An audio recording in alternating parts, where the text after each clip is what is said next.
Hello बच्चों, कैसे हैं आप। मैं समझता हूँ आप सब लोग लॉकडाउन का पालन कर रहे होंगे और घर पर सुरक्षित होंगे। हैंड वॉश करते रहिए, स्वच्छता बनाए रखिए। इसी में आपकी, आपके परिवार की, आपके समाज की और पूरे देश की भलाई है। चलिए शुरू करते हैं आज का नया पाठ, ममता, जो कि जयशंकर प्रसाद द्वारा लिखित है। यह एक ऐतिहासिक घटना से लिया गया है और इसको जब आप सुनेंगे तो उस ऐतिहासिक घटना का अनुभव करेंगे। तो शुरू करते हैं।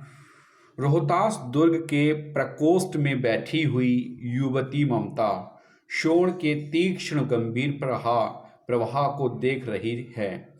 ममता विधवा थी। उसका यौवन शोण के समान ही उमड़ रहा था। मन में वेदना, मस्तक में आंधी, आंखों में पानी की बरसात लिए वह सुख के कंटक सैन में विरल थी। वह रोहतास दुर्गपति के मंत्री चूड़ामणि की अकेली दुहिता थी। दुहिता मतलब पुत्री थी।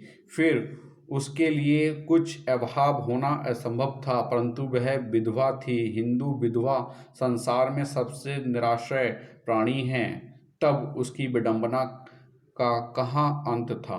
कहने का तात्पर्य यह है कि ममता एक अपने रोहतास दुर्ग के एक कोने में बैठी हुई बड़ी उदास, क्षीण और बड़ी गंभीर उसमें थी। विधवा ममता जो थी वो विधवा थी। उसके पिता का नाम जो था चूड़ामणि था। चूड़ामणि जो रोहतास दुर्ग के मंत्री थे। उनके यहाँ किसी भी तरह की वैभवता की कमी ना थी, परंतु फिर भी आज ममता उदास थी। चूड़ामणि ने चुपचाप उसके प्रकोष्ठ में प्रवेश किया। शोण के प्रवाह में, उसके कल नाद में अपना जीवन मिलाने में वह बेसुध थी। पिता का आना ना जान सकी चूड़ामणि व्यतीत हो उठे। इसने पालिता पुत्री के लिए क्या करें, यह स्थिर न कर सके थे। लौटकर बाहर चले गए, ऐसा प्राय होता। पर आज मंत्री के मन में बड़ी दुश्चिंता थी। पैर सीधे न पड़ते थे।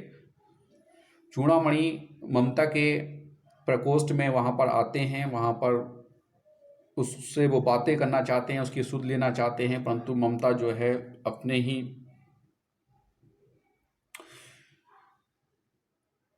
ही विचारों में गंभीर है। उसे पिता के आने जाने का भी आभास नहीं होता है।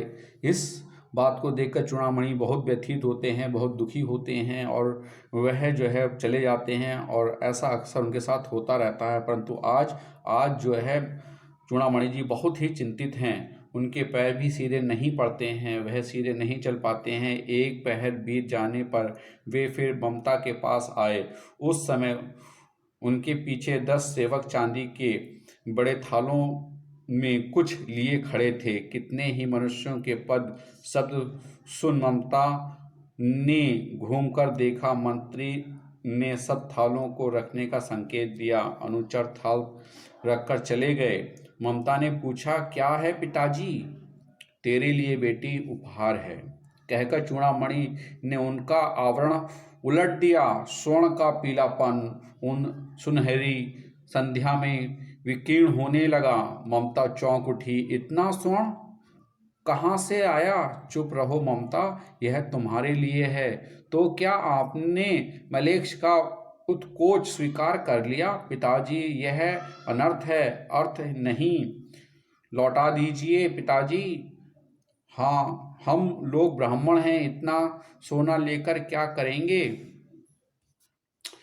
इस पतनोन्मुख प्राचीन सामंत वंश का अंत समीप है बेटी। किसी भी दिन शेरशाह रोहतास पर अधिकार कर सकता है। उस दिन मंत्रित्व ना रहेगा। तब के लिए बेटी, हे भगवान, तब के लिए, विपद के लिए इतना आयोजन, परम पिता की इच्छा के विरुद्ध इतना साहस। पिताजी, क्या भीख न मिलेगी।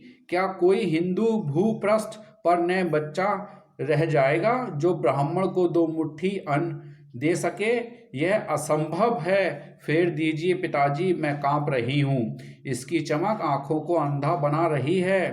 पिताजी कहते हैं मूर्ख है कहकर चूड़ामणि चले गए।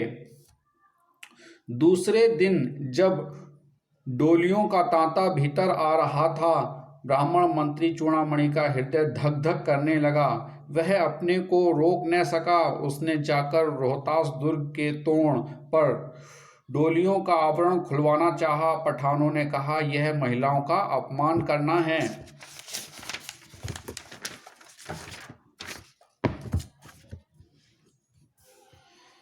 बात बढ़ गई, तलवारें खींची, ब्राह्मण वहीं मारा गया और राजा रानी और को सब छली शेरशाह के हाथ पड़े। निकल गई ममता। डोली में भरे हुए पठान सैनिक दुर्ग भर में फैल गए, पर ममता न थी। कहने का तात्पर्य यह है बच्चों कि यहाँ पर शेरशाह सूरी ने उस रोहतास दुर्ग पर अपना आक्रमण किया छल से, और वहाँ उस जो रोहतास दुर्गपति था यानी कि ममता के पिता चूड़ामणि की हत्या कर दी गई। वहाँ से ममता किसी तरह से निकल गई जान बचाकर, और पूरे के पूरे उस महल पर, उस दुर्ग पर जो है शेरशाह सूरी का कब्जा हो गया। बच्चों आज के लिए इतना ही। इससे रिलेटेड मैं आपको वर्क देता हूँ।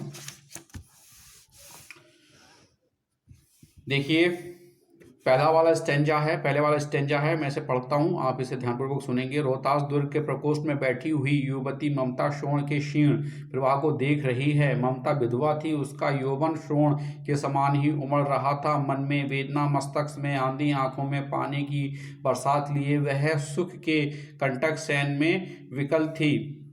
ये अंडरलाइन है यहाँ पर। वह रोहतास दुर्ग के मंत्री चूड़ामणि की अकेली द्विता थी, फिर भी उसके लिए कुछ अभाव होना संभव था, परंतु वह विधवा थी। हिंदू विधवा संसार में सबसे तुक्ष्म निराश्रय प्राणी है, तब उसकी विडंबना का कहाँ अंत था।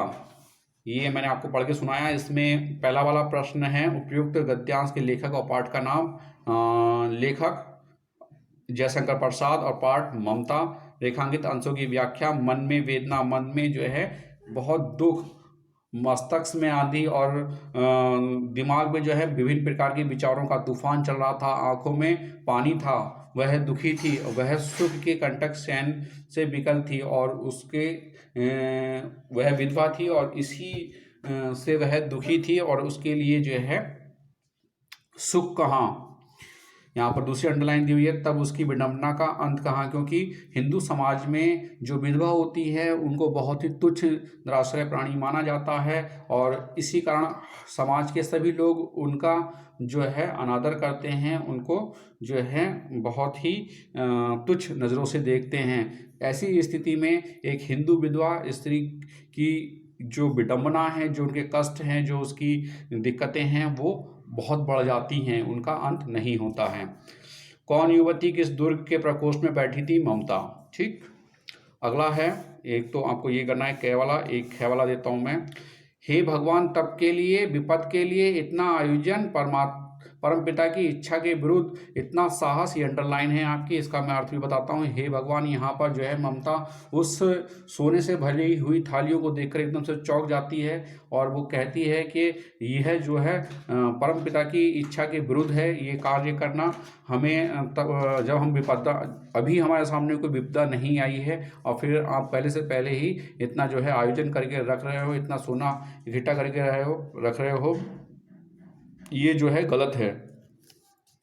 पिताजी, क्या भीख ना मिलेगी? क्या कोई हिंदू भूपृष्ठ पर ना बचा रहेगा जो ब्राह्मण को 2 मुट्ठी अन्न दे सके? यह असंभव है, फेर दीजिए पिताजी, मैं काँप रहा हूँ, इसकी चमक मेरी आंखों को अंधा बना रही है। कहने का तात्पर्य यह है, जो स्वर्ण होता है उससे जो ममता थी उसको डर लग रहा था, वह इसकी चमक से जो है अंधी होती जा रही थी। तात्पर्य यह है कि स्वर्ण एक ऐसी धातु है जो कि व्यक्ति के जीवन में अपना अस्तित्व बनाकर उसको जो है अंधकार की ओर ले जाती है। अगला प्रश्न है इसमें, ममता कांपती हुई अपने पिताजी से क्या कहती है? कहती है कि इसे फेर दीजिए, मैं कांप रही हूँ, इसकी चमक आंखों को अंधा बना रही है। एक ये करेंगे, और एक और आपको मैं देता हूँ, 3 आपको स्टेंजा करने हैं। काशी के उत्तर में धर्मचक्र विहार, नहीं ये अभी तक नहीं पढ़ा गया, तो आप 2 ही करेंगे, ठीक है। ये 2 आप जो है होमवर्क में करके लेके आएंगे, करेंगे सॉरी, लेके नहीं आना है आपको, व्हाट्सएप पे इनकी पिक सेंड करनी है। तो आज के लिए यही इतना ही कार्य आप लोगों के लिए बच्चों, और आपका दिन शुभ हो। Have a nice day.